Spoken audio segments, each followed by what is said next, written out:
Hey everyone, and welcome to Holding the Line with Got Your Six Counseling. I'm Peggy, and this is Brittany. This is a space where we get real about the shit nobody wants to talk about: mental health, life, trauma, healing, and everything in between. Sometimes we get clinical, sometimes we get messy, but it's always honest. Quick reminder, this podcast isn't therapy, and it's not a substitute for professional care. We're not here to provide therapy, diagnose, or treat. If you're struggling with mental health, please reach out to a licensed provider. You don't have to go through it alone. We've got your six. We're just two trauma therapists showing up as humans first, ready to have real, unfiltered conversations about the stuff that matters. We're here to break the stigma, share what we've learned from both sides of the therapy room, and talk about the challenges people face every day, especially in the veteran and first responder communities. Whether it's trauma, burnout, relationships, identity, or just getting through the week, we believe that these conversations matter. They deserve space, and that's what we're holding the line for. So let's dive in. Hello, and welcome back to another episode of Holding the Line with Got Your Six. I am Brittany, your host, and today I'm hanging out with our amazing practice owner, who is no longer just Christina. She's officially Dr. Rock. I know she's probably going to be mad at me for saying that now, but she totally deserves it. Only the students have to call me that. Joining us today is a very special guest, Mary Masteller. Am I saying that right? Close enough. If I'm saying it. Okay. She is the managing director of the Taylor Foundation, the Taylor Foundation. So yes, we're going to dive in to what this foundation is all about, what she does there, and how they're helping veterans and first responders in really meaningful ways. Before I hand it over to her, I want to talk a little bit about the Taylor Foundation. I totally peeped the website. If you're wondering, yes, it was founded by the Corey Taylor. When you told me about the Taylor Foundation, I was looking at the website. I was like, not Corey Taylor. And Peggy's, yeah, Corey Taylor. And she's no, not that Corey Taylor is? She doesn't, and shame on her. And I was like, it's Corey Taylor. And she's, no, not. And I was like, from Slipknot and Stone Sour. And she was like, no. And I was like, yes, that's what you get for not being a heavy metal fan. But yeah. Widely known for their outlandish concerts, unique masks, and Hello. Yes, Not and Fest. Not Fest. And also their amazing music, okay? I got to see them for the first time ever when we went to incarceration. We're not going to harp on that. I thought we saw Blue Ridge. We didn't make it. Remember, it was raining. That's and right, it was raining. That was, yeah. Because that was the first year that we went, that was when it was raining and we left. And we were very sad. Yeah, and then the second year was when you guys couldn't get in, and then they ended up shutting down. Mary and guys were at Blue Ridge. God, Blue Ridge is fast. Oh, we okay. She's absolutely not. We're still traumatized. It sounds like you have every right to. Oh, God. Yeah. Every year something happened. I remember the first year I went, it was just this giant dust bowl, and everything was cash only, and none of the ATM machines had cash, and the internet was so terrible that you couldn't get the cash out of it. So finally, like, the vendors were just like, fuck it. We have Stripe on our phone, like we'll just Stripe your credit card. Like they didn't give a shit. And then the next year something else happened, and then it was weather after that. So the last year was when Julianne and I saw it, but you guys couldn't get in because they had shut us down the day before for there was nowhere to park. Me and Landon couldn't get in. The first day we had that flash storm, and they massive backed us all. Landon is still traumatized about anything blue or orange or having to do with lines. And he was so disappointed because we couldn't see anything. And then the first time I ever saw Slipknot was when we were at incarceration, and it was raining again. I feel like the rain follows me and you and Slipknot everywhere we go. It does. But it was phenomenal. To festivals, because when I was at Modern in Life, it didn't rain at all. The rush away your sins. I embrace it. Yes, it does. It does. That's why it rains a lot on me. Okay. It was great. I took lots of really cool videos, and I was like, yay, this is great from afar. But also I was like super inspired by like him doing this thing. And then I did admittedly watch a bunch of the videos on the website of him doing these interviews. Yay, this. But also inspiring is why he started it, to support the veterans and first responders who need some help. And then the story behind it, that like this was his grandfather who was in the Korean War, and he struggled with PTSD and alcoholism, and then like his own struggles with addictions. I'm going to shut up now and let Mary tell us more about the foundation and what they do, and let her introduce herself. So the floor is yours, Mary. Am I budging ahead of Christina? Did you want to go first, Christina? No, go for it. Because I'll talk a little, I guess I could talk a little bit about like how we met and I convinced you to join us. Oh, yeah. Yes. So there I was at, which I did not know she was in incarceration. Oh, we missed Right. that, huh? I was like, how did we miss you? Because we would have descended upon you like locusts had we seen that. But so there I was at Louder Than Life, and the person that I was there with is golden retriever energy and ADHD to the max. And so we had to go into every fucking booth on the planet, bless him. And anyways, I had referred people, some veterans that I had worked with, to the Taylor Foundation in terms of wanting to reach out or get support or help out in terms of volunteering their time several years ago, shortly after you guys had opened. I think it was in 23.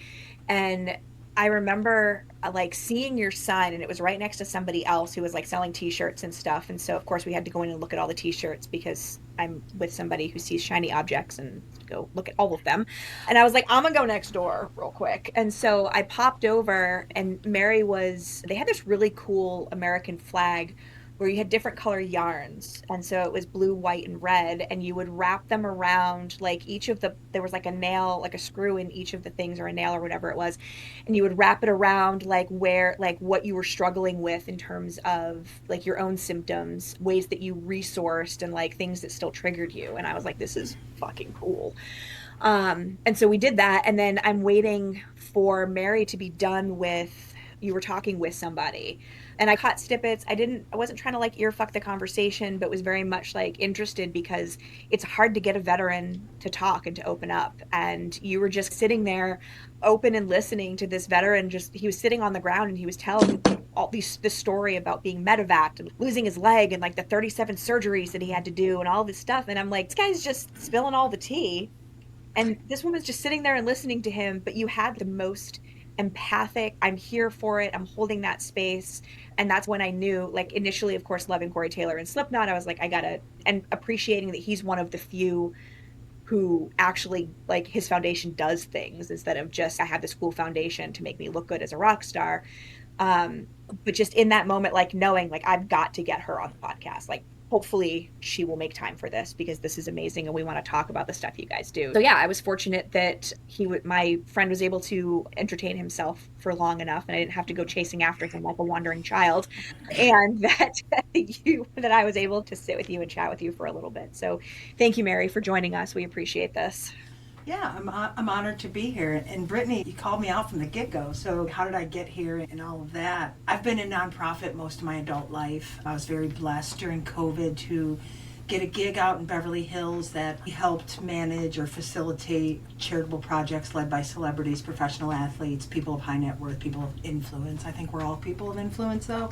And so I got to work with a lot of pretty famous people. Some are in it for red carpet philanthropy. Look at me, I'm doing something great even though I'm really not doing anything. And some people are in it for the right reasons. And I initially worked with, and I still do work with, Corey's manager. He also has a charity called Rock Against Racism. So I had been working with him for quite a while. And then one day he came and said, Corey Taylor wants to open a charity. I trust you, I'm going to send him your way. And my initial response was, who the fuck is Corey Taylor? Who's that? I don't know who that is. I'm more of, I don't know, I was at an age I missed it. I missed them coming out, and it just wasn't.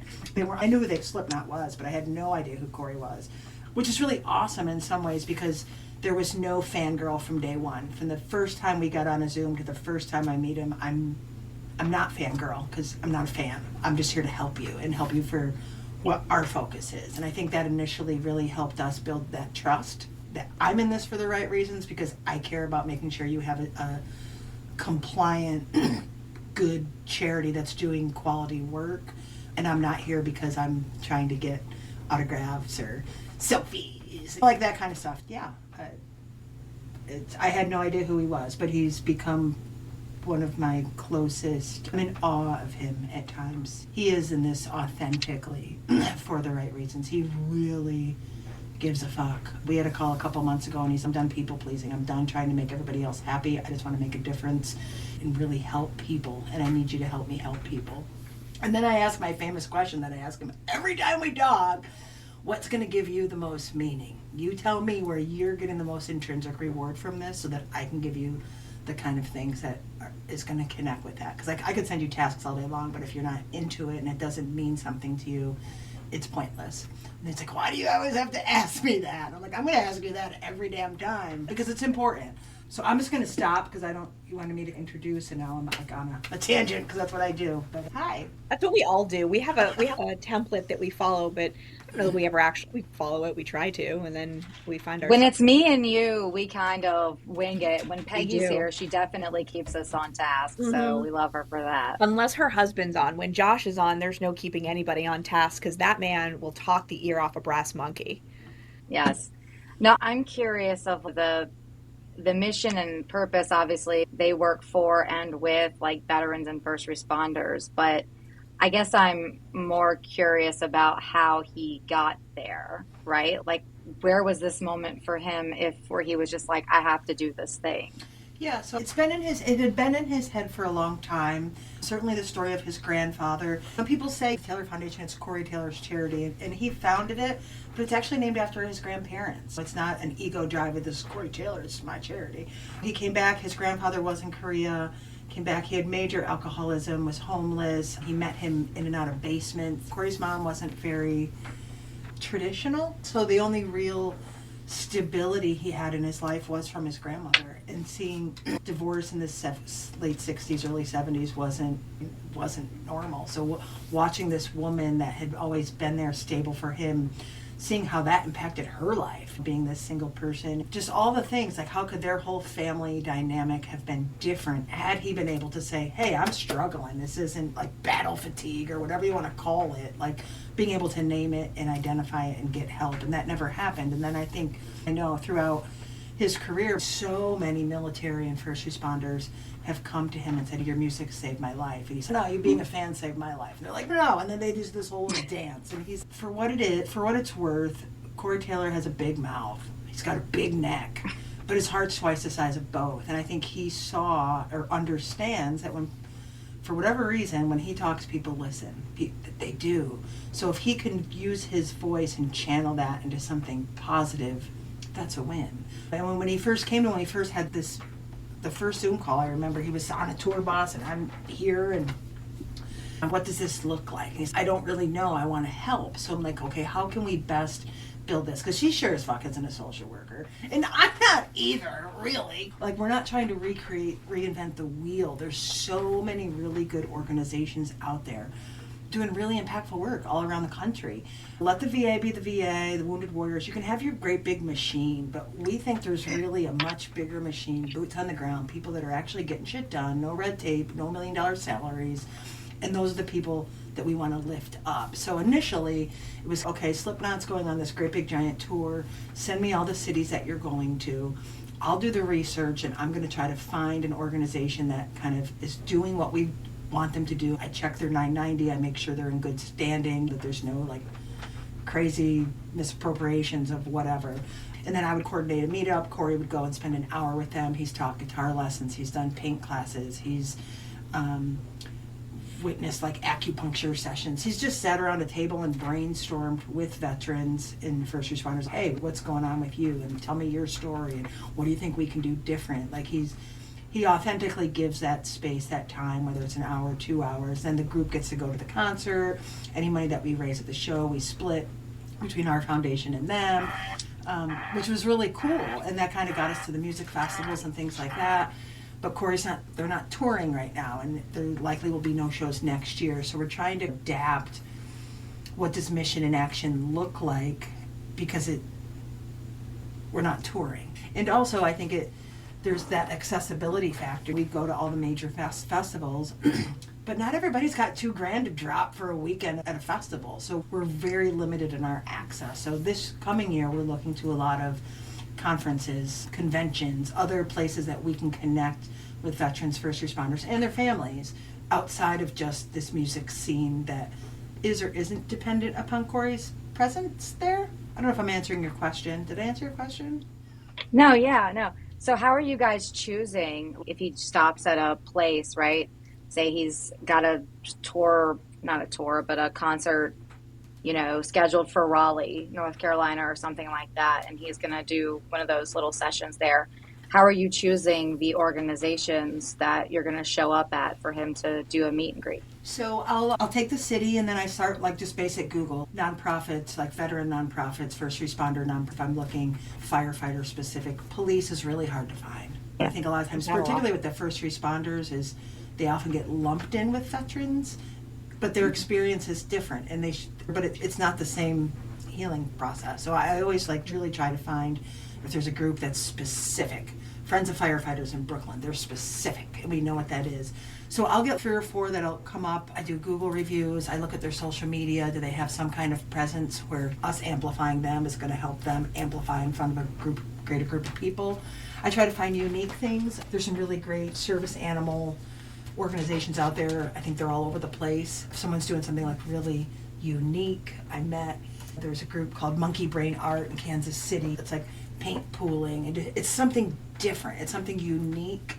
Not that there's anything wrong with traditional counseling or traditional methods, but I think we're trying to find things that are innovative, what's different, what makes them unique. And then I'll send out a couple messages to a couple groups. I get on a Zoom call for an hour. We kind of talk. Do they feel like they're our vibe? Do they feel like they're a good fit? Do they feel like they're a good match? What do they need? And that's Corey's question a lot of times, is what's going to be helpful most to them. Sometimes he'll go and it's just he's filming PSAs or he's filming promos for them. Is that more important to them than having a conversation with the veterans? It's really just very unique. Are they available that day? Sometimes, how flexible are they? Because sometimes, let's be real, we got a rock star and someone's got to drive him. I got to do that one time. It was super fun. Made fun of my driving. The seatbelt kept ringing in the back. I haven't put a seatbelt on the back seat in years. And I'm like, you're a horrible driver, Mary. And I'm like, hey, I'm good at a lot of things. And he's, yeah, but driving ain't one of them. And I turned around and I'm like, you don't pay me for my driving skills. No, I was like, you want to fucking drive? And he said, I don't know where the hell I'm going. I'm like, neither do I. So buckle up, bitch. It's really just. If I'm such a horrible driver, maybe you should put your seatbelt on. That's right. That's right.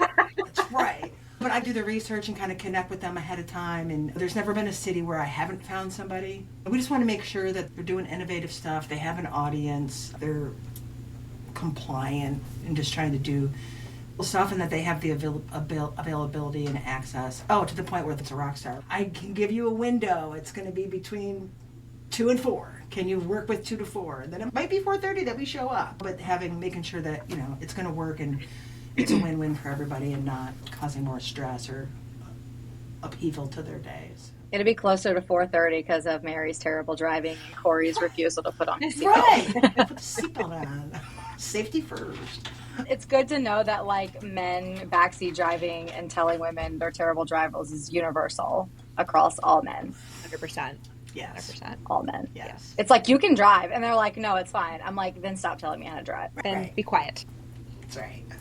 Yeah, but we've met some really great organizations along the way, and I'll tell you, I think that's something that Corey is super proud of, is that's what's most important to him, is trying to build this network and get people talking. And we've had a couple stories of, even just in the last couple months, of seeing this come full circle and seeing these people talk and the ripple effect that maybe we don't see post-festival. Okay, what happens to these people? But the ripple happens, and then when we're able to hear that, then I'm able to share it with him. It's awesome. It's incredible. I think one of the things, you had brought it up when you were discussing some of the ways that Corey reaches out and the Taylor Foundation does what it does. There's such a stigma, and Mary, you and I have talked about this before, and Brittany, you and I talked about this, I think, ad nauseum. There's such a stigma against accessing mental health care, especially in the first responder and the veteran community, where it's not talked about and you're not supposed to feel anything. Like, feeling anger is cool, but feeling anything else is not, or feeling anything at all puts you at risk. And so we just stuff and put it all in a box. And then we don't talk about how we're struggling, or we don't talk about how being not okay is okay. And I think there's such a resistance to coming into a therapy office and sitting across from another human being and being like, this is what verbal diarrhea, this is all my stuff. But I think it's awesome when they can go out and do something different that gets them connected, gets them feeling seen, gets them around other people that maybe are in therapy and are having a fantastic time. When you and I had last talked, Mary, you talked about there was a guitar organization that does something with guitars, and I can't remember what it was.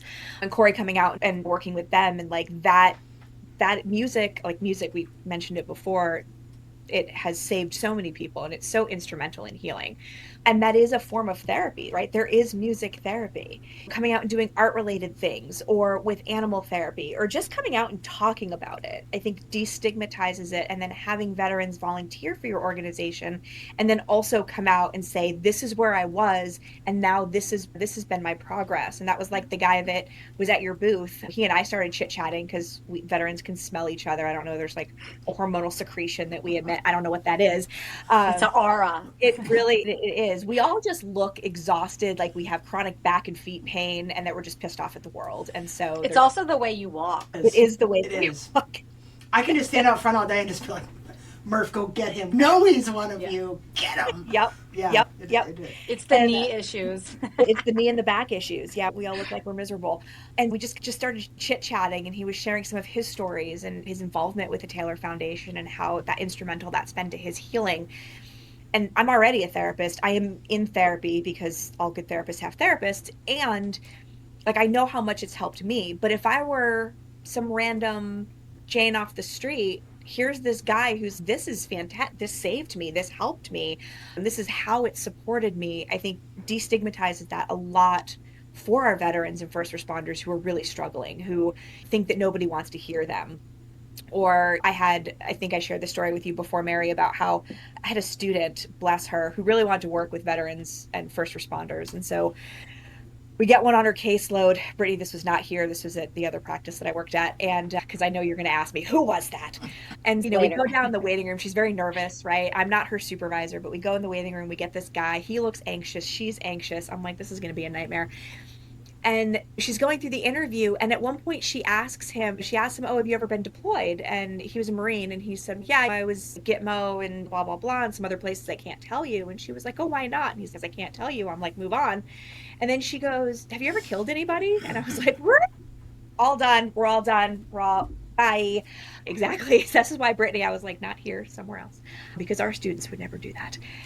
But I think that the drive to help and support is there, right? I believe that she was genuine about her desire to reach out, and the way that she did it was fucked. And it didn't, and that I think turns off a lot of veterans. Had I not been there, would this guy have stayed? Would this guy have come back for a second session? And so I booted her out. He ended up being my client, and we worked together for about 2 years after that. And I think that there's an intent, right? There's a desire, and then something happens in the delivery with a lot of people that just don't understand the culture. And that creates that ripple effect of horror stories. A veteran or first responders don't go to therapy, because when I went, this fucking student asked me if I've ever killed anybody. Like, that's bullshit, right? And so there is that story, but the same way that there's that like rumor mill of shitty stories, there's also the rumor mill of, I go to Got Your Six, or I go to somewhere else, and my clinician really helps me and makes me feel felt and understood, and doesn't ask me stupid questions like, have you ever killed anybody? Which, public service announcement, don't ask a vet or a first responder if they've ever shot anybody or killed anybody, because that's fucking dumb. But apparently we have to. Or what's the worst thing you've ever seen? Or worse, the worst thing you've ever seen. Thanks for reminding me of something I didn't want to remember in the first place. Exactly. And I think that's a great opportunity for people who aren't, to educate the people who aren't in that circle. Because I think you're right. I think she probably really meant well. She just didn't better. And how do we bridge that to give the right kind of comments and things to say so that can be supportive? I think the general pop needs that training and those resources just as much as the people who need support. Yeah. I also think people are just generally curious. Yes. Right? If you're not involved in the population too, it's, oh, how many people have you killed? What's the worst thing you've dealt with? Or like in the first responder community, it's, oh, what was the worst call you've ever been on? The worst call I've ever been on, I don't want to tell you about. Right. And also, you're sitting with a therapist that's not trauma informed and used to working with this population. It's, tell me your traumas. Absolutely the fuck not. Do not do that. Or they start telling you, Christina and I are both like, pump your brakes. Don't do that. Yeah. It's not I'm going to stop you right there. It's not that we don't care. It's not that we don't want to hear you. We're just going to make sure it's done safely and correctly and later. Yes, later when we're more comfortable with one another. Right. Yep. Well, it blows my mind, like the people that come to your point, like at the music festivals, we're at these festivals with 250,000 people, and we do it. We have this PTSD storyboard where people can anonymously tell their own trauma story, connect the dots to their story, and they don't have to talk about it, but you can visually see it. And I think a lot of times people feel like, I'm alone, nobody knows how I'm feeling in this. And within an hour of being open, every one of those pins has a string that just shows you somebody else felt that. You are not as alone as you want. But the fact that people, like, it amazes me every time that how quick people, they want to talk about it. They do. They want to be seen. How quickly they will walk. Nobody goes to a music festival thinking, right before Korn comes, I'm going to go tell my whole life trauma to some complete stranger who's not even a veteran or anything. I'm just going to come and just dump. I'm going to come in and tell this person. I've been to 17 pediatric suicides because I'm the one that they call to cut them down. And I can't go home and tell my wife about it because it kills the mood. So I'm telling you. And then I'm, okay, what can you say to that? Really nothing. It's just allowing you to share it and to know. If I get a comment like that once a day, I probably get 50 to 80 of them a day, every day. And the fact that people are just so willing to talk about it and share it, especially in that space where I'm reliant on my volunteers who are vets and first responders because I can't empathize. I can't.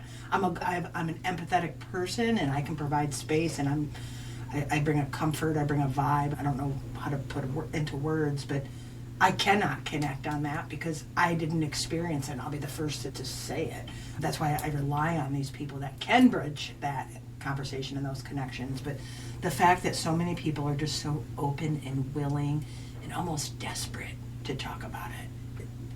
They're crying to have their voice heard, and it's such an honor to me to be able to hold that space. And people say all the time, you're so lucky you get to work with Corey Taylor, and I'm like, yeah, I'm great. I am blessed. I am. I've been to Mexico City. I've been all kind of places, but the win is not Corey. The win are people like you that have these open connections and conversations that trust me with their story. And then the ones that come back the year later or 2 years later and I got sober. Look, I got this dog and I've done this, and now I'm going to school. Or maybe, hey, life still sucks sometimes, but I'm still here. Those are the wins. That's the win. It's not Corey. And I hope Corey's watching, because it's not about you. Nobody cares about you, Corey. Nobody cares. No, they do. They care a lot. I would die to know that Corey watched this, for sure. I know. I feel like that would be like the pinnacle of our podcast career, to have Corey Taylor watch our podcast. And also, I think, like, when you said that the people are coming to the tent and they're like spilling their guts and stuff, like, just to know that there's someone in that tent that knows what it's like, right? Like, I've been to 16 pediatric suicides, and having another first responder there, and maybe they didn't do the same thing, but they're in the same field and boat because they can't tell their partner about it, that it's bothering them because now they look weak, and now their partner thinks that they can't depend on them to pull them out of whatever situation they're in, because that's the stigma that exists in that community. But now I feel better because I've put it out in the open. That bothers me. Because you're right, I can't tell my wife about it because it kills the mood, and now I put that on her. And now maybe that opens the door for some type of recovery and healing, that, ooh, maybe I'm not okay, and maybe I should go talk to someone about it. And I hear it time and time again in my office of first responders come in, they're like, I'm fine. I don't have PTSD because I've never been to combat. And I'm like, bro, you are so totally not fine. That is when they're like, no, I'm good. Or I had a great childhood. I'm like, but did you? You didn't. But that's my favorite comment. They're like, I didn't go to combat. I don't have PTSD. And I'm like, who told you that?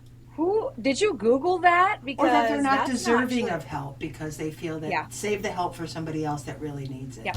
I'm fine. I have to do this job. No, that's like, you are on purpose traumatizing yourself. Thank you.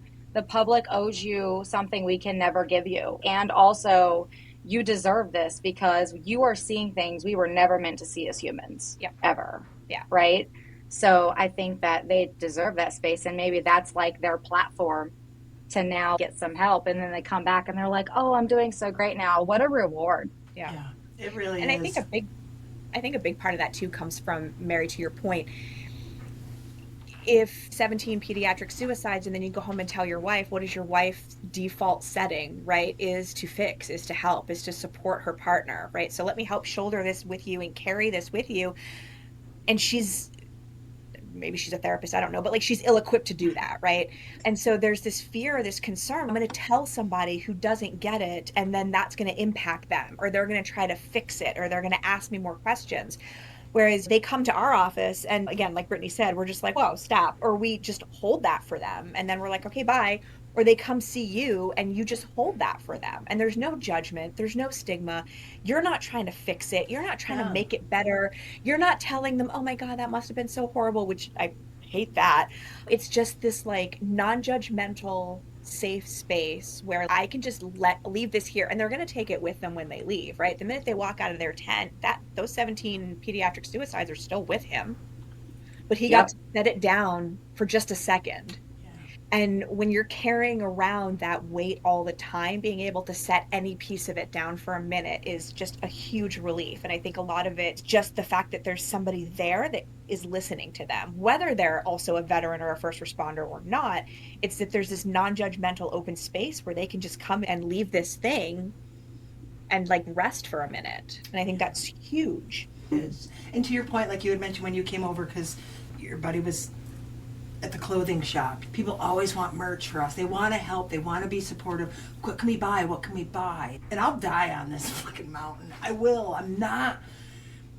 We partnered with Demons Behind Me, and they do a great job in merch. That's what they do. They make shirts. They make hats. They can make all the fucking shirts and hats they want that have our logo on them. They can sell them. We split the proceeds, half to their foundation, half to ours. Could we make a ton more money doing it ourselves? Absolutely. But I will never. I've worked so hard to build a space that is safe. And to me, there could be no bigger fuck you than for you to sit there telling me about your 17 pediatric suicides and me be like, can you hang on 1 second? What size? Oh, I'll get, and doing a transaction. Like that makes us transactional. And I'll die on that mountain. I will die on that mountain. I will not disrespect the integrity of the space that we're trying to create. So let somebody else sell them. Somebody else can sell them. We'll make less money, but it's okay because we're sticking to our integrity. And that integrity of that space is critical. And I think that's why people do feel safe to be able to open up, because they recognize it's sincere for what it is. At least I hope. And you have the people there, right? You have the veterans and the first responders there who are like, I'm volunteering my time. And yes, they get to go to a cool concert like Louder Than Life or Incarceration or wherever, right? And it's also, let's be clear, Louder Than Life was hot as shit. I was dying. And I heard all about it the whole time. Oh my God. I complained about it the whole entire time. I was like, it's so fucking hot here. They're sitting there in this tent. They're not going to go into the mosh pit. They're not going to go VIP meet behind the scenes. They don't have, I had VIP tickets because I'm old and I will never not have VIP tickets because I like fans and bathrooms that flush, but they're there to work. And you have this person who's there for however many days that they're there, and they're willing to just sit there in this sweltering heat on their stool in this tent, right? And talk about their story with a bunch of people. And I think that's hugely meaningful. And it goes to what we talked about in the beginning about this is like genuine for Corey. This is his, like, I'm going to do this and do it right. And, finding you and your maintenance of, we're going to do this and do it right. And I think that's so important, and it's so valued to our community because we are very non-trusting humans. And if you fuck with us, we'll cut you off quick. And so to know that there's a genuine organization out there that is devoted to that, like at its core, is huge. It is. We try. And it's funny that you mentioned the VIP. Like one of my greatest volunteers, this guy Lucas, first year I met him was at Louder Than Life 2022. He told me he's a suicide survivor. He spent quite a bit of time in ICU, gunshot wound to the head, didn't kill him. And here he was. And I thought about him all year, and I was like, man, I wonder if Lucas is all right. This guy Lucas. And the second Louder Than Life, he shows up, and this is one time where I did totally stop a conversation. I'm listening to somebody, and I see him, and I'm like, hold on. And I'm like, Lucas! And he's like, you remembered my name? And I'm like, you do not know how many times I thought about you all year. And that made him feel good, so he ends up hanging out most of the festival. Same thing, 2024. He's there all all weekend. I'm like, Lucas, you bought the VIP. You're spending mad scoots to come to this place, but you're only going to the headliner. Like, you hang out here all day. So why don't you stop buying the VIP and just take a volunteer wristband? Because you're here anyway. And I'm very particular. Like, it took a couple of years before I invited him to do that, because I don't want to just bring anybody in there to do this. But they do. There's even people that aren't my assigned volunteers. There's a community that comes and they hang out and they look for it every year. We're gonna hang out. We're gonna meet these people, and we're just gonna spend time together. And these volunteers that come, I feel like a jerk saying it, but they're coming on their own dollar. They have to get to the festival on their own. They have to stay somewhere on their own. We're not paying for all of their travel. We don't have the budget for that. Yeah. So they're like true volunteers and spending quite a bit of money to do that. Like, I try to bring snacks and waters, and of course I'll buy you some lunch or whatever here, but they're on their own dime because they really fucking care. And that's the best team I could ever ask for. I've got some guys, we're going to do SHOT Show in January in Vegas, and I got some guys coming to that, and we're going on Shiprocked in January to the Bahamas. And I would love to go there. Oh. I've never been on it, but I got to tell you what, I'm so excited about the two people that I've got coming. If I can tell you the story real quick. So when we were at Inc., I brought this guy. There's this group called Project Refit. We kind of collab with them quite a bit, and they wanted to get into the music fest thing. So I was like, if you want to send somebody to check it out and work with us, and then we can go from there and see how we can help get you in. So this guy Wade comes, total salesman, big gym rat. Oof. He's good. He's a total salesman, but he's good. Like, he's got it. And I liked him a lot. And apparently while we were there, he connected with this guy, Zach, and he was another gym rat. And they just connected immediately. This guy, Zach, named his kid Corey Taylor, so of course he's drawn to this. It's Corey Taylor. And so they ended up staying in touch. He gave him his number and was like, hey, if you ever need anything, reach out. So they stayed in touch over the summer, and then come September, Zach had a pretty bad low point crisis moment, reached out to his organization, Project Refit, bought him a flight, flew him across the country. Wade drove 5 hours to pick this guy up, bring him 5 hours back to attend a veteran retreat that their organization was doing. Like, no thought, didn't think twice. We're picking you up, we're bringing you here. And just hearing kind of the story and the ripple and having Zach feel seen was just awesome. And we've connected, and I shared the story with Corey. I'm like, this is how this works. And then I got thinking, okay, we're gonna go on this boat. And what an opportunity. Not that Zach is my fall guy, because fuck that, this isn't a sympathy thing at all. But I'm bringing Wade and Zach on Shipwreck to be my volunteers for this cruise. That this is mission in action. Your testimony of saying how this came together, that's going to give people hope, and that's powerful. It's not I feel sorry for you, or I want to make something of you because you suffered and we helped you. This is how change happens. This is how we inspire This is how it's supposed to be. This is what it is. You two are supposed to be here and be my team. And then we brainstorm on like their strengths. What do you got? Like, they're gym rats. I'm like, well, maybe on the sunrise on the ship we can do like a sunrise mental health workout. Maybe you get 100 guys to do 222 push-ups, or you do some kind of something to get people going for the day. So it's being able to capitalize on what are the strengths of the people that are there and how are they going to shine best, and then just creating that situation so that they can do it. It was just really cool. Again, I'm rambling. I'll stop. No, that is really cool. The part of me that has a DD-214 in hand is like 222 push-ups sounds disgusting, but good luck to them. 2 push-ups sounds disgusting. Look, I can't do one. I decided the other day that I was going to try to do push-ups again to see if I could, and I can, but they are ugly as fuck. I'm like the hippo that's like the plank meme. What I think my I look my like butt was planking. definitely in the air toward the end. Yeah. Yep, my butt was definitely in the air towards the end. I was critiquing my own form. It was terrible. Mary, why don't you tell a little bit about how, if people want to volunteer or donate or do something to help support the Taylor Foundation, how they can. And I'm going to put all of the contact information for you guys and website and in written form, reiterate all of this in our post and in our publication. But why don't you tell us a little bit about how people can get involved? Would love to. Time, talent, treasure are critical. We need people, we need dollars, we need hours to help. I will say a lot of people do want to help, and we want their help. Full transparency, I am the only employee of the Taylor Foundation. It's Corey, myself, and volunteers. So as we're trying to scale, I want help. I'm one person. We're two people. So the people, like I had said, mentioned earlier, I want to build a relationship. I want to make sure that you're good before come to a music festival with us, and then I get burned because they never show up or whatever. But we do have an ambassadors club. We're trying to create, there's a link on our website. Our website's www.wearettf.org. We Are TTF is a big hashtag for us. And it's important. I think it ties right to our mission. Per Corey was his idea. Like, we are TTF. It's not about us. It's not about one person. It's all the organizations. It's all the people that are involved. Like, we are the network. So we are TTF.org. There is a link on there for joining the Ambassador Club. Again, this is really just to identify who wants to help, what are their skill sets, how can I create a space to put them where they can best help. But it's growth in progress. So I can't, if somebody signs up today, you're probably not going to get an email tomorrow saying, come join me here, because we're just not there. So I just think it's important to be open about that. I think one of the great things is talking about it, sharing with your friends. If you see things on social, or you've checked out our website, or if you know somebody's struggling, hey, have you heard about them? Sharing our posts, letting people know. If you see somebody that's opening up about their struggles, applaud that.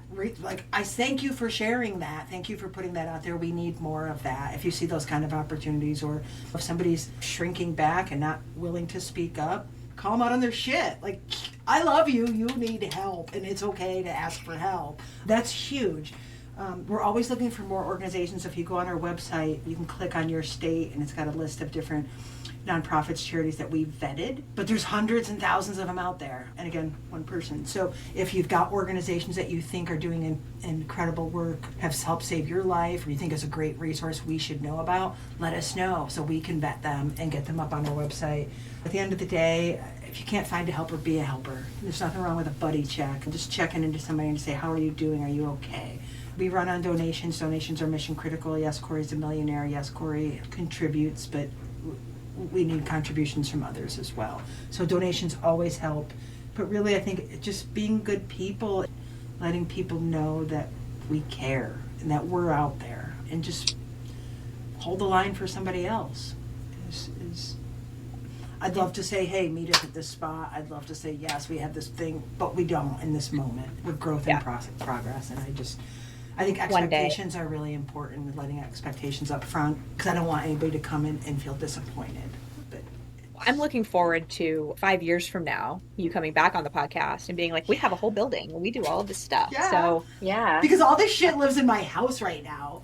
I'm so sad that you don't have the sign behind you with all the ribbons on it. It's right next to me, but if the camera, I don't know if you can see this. There it is. Thing. There's like about 4,000 names on there of people who have taken their lives or overdosed. There's a couple 98-year-old grandfathers with cancer, but it's always important that they need to know the company of which they keep. But yeah, there's a lot of love on that board, and a lot of people who should be here. And I tell people at the shows, this lives in my house, and I'm in my house. Like this, I look at this every day, and that inspires me. I actually had a call with a guy from an organization, Shields and Stripes in Florida, and to the Y, like 25 years Air Force, all this, and now he's running this organization. And I'm like, I'm not trying to be too into your business, but there's a story you're not telling me. Like, why are you doing this? And he sat back and told me one hell of a story and it included the name of a guy named Will. So in that moment, I'm like,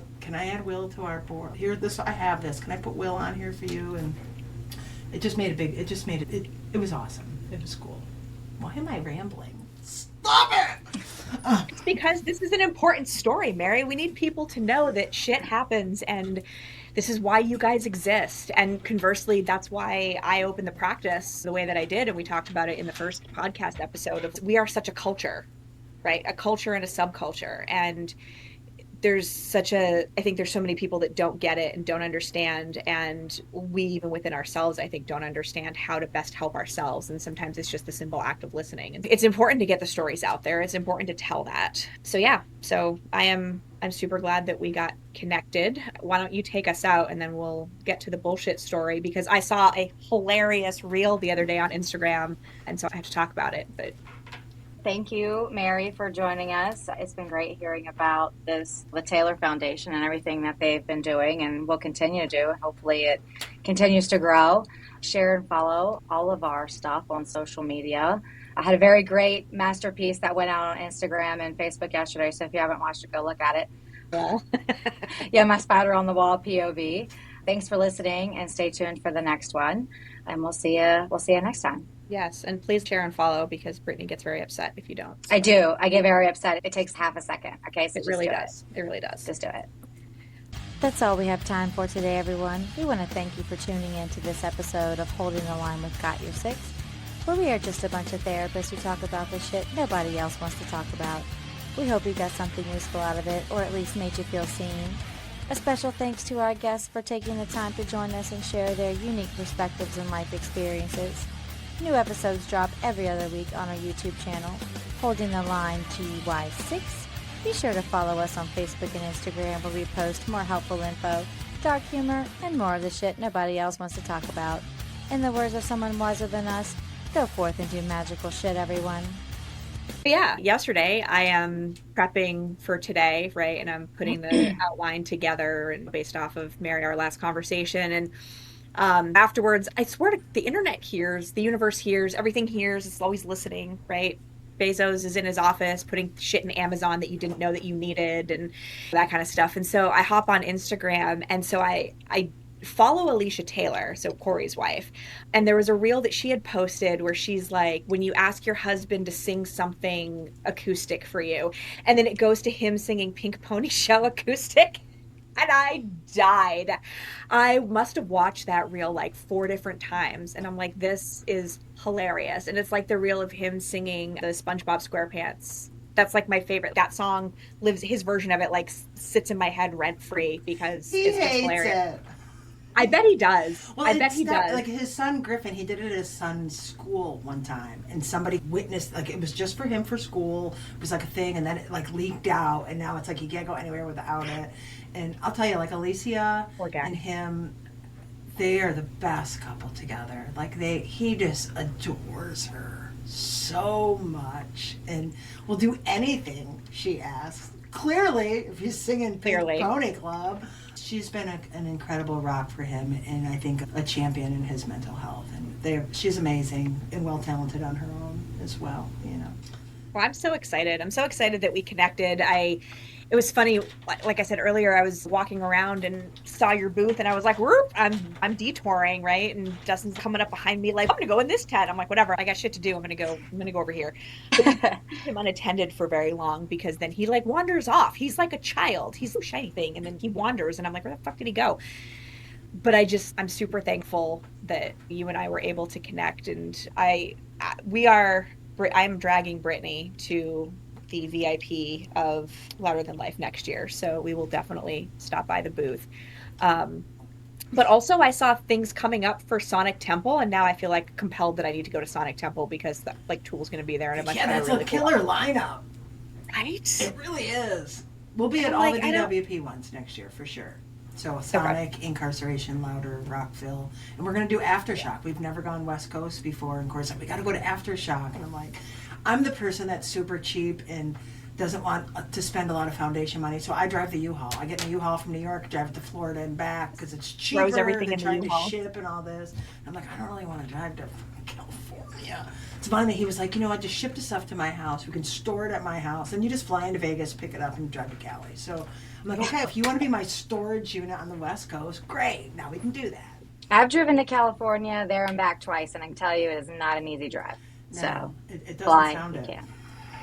I don't ever want to do that. I had to drive from LAX to Fort Leonard Wood, Missouri when I PCS there from Hawaii, and that drive, like we made it an adventure. My mom went with me. We made it an adventure. Like we saw like the Hoover Dam, and we went to Vegas, and like we did some other stuff, but I thought that drive was never going to end. Like at one point driving through New Mexico, I'm like, I'm never leaving this state. I'm just going to live here now because the state goes on forever and ever. Now that's what I heard about Missouri, that you call it misery because it takes so long to get through it. It is Texas is bad too. Texas Texas, is bad. Tennessee, and Missouri are bad. Like, Yeah, but you feel Missouri like you're just just kind of gonna live there. sucks all over the place. No offense to anybody who lives in Missouri. I'm sure that they love it and they think it's a wonderful place. I've been there many times. It is horrible. It is freezing cold in the summer or in the winter. It is hotter than the hinges of hell in the summertime, and it's muggy all the time, and there's tornadoes, and it's just like, why would you do this to yourself? East Coast, best coast. Yep, East Coast is the Yep. best. Amen. Yep. All right, I am going to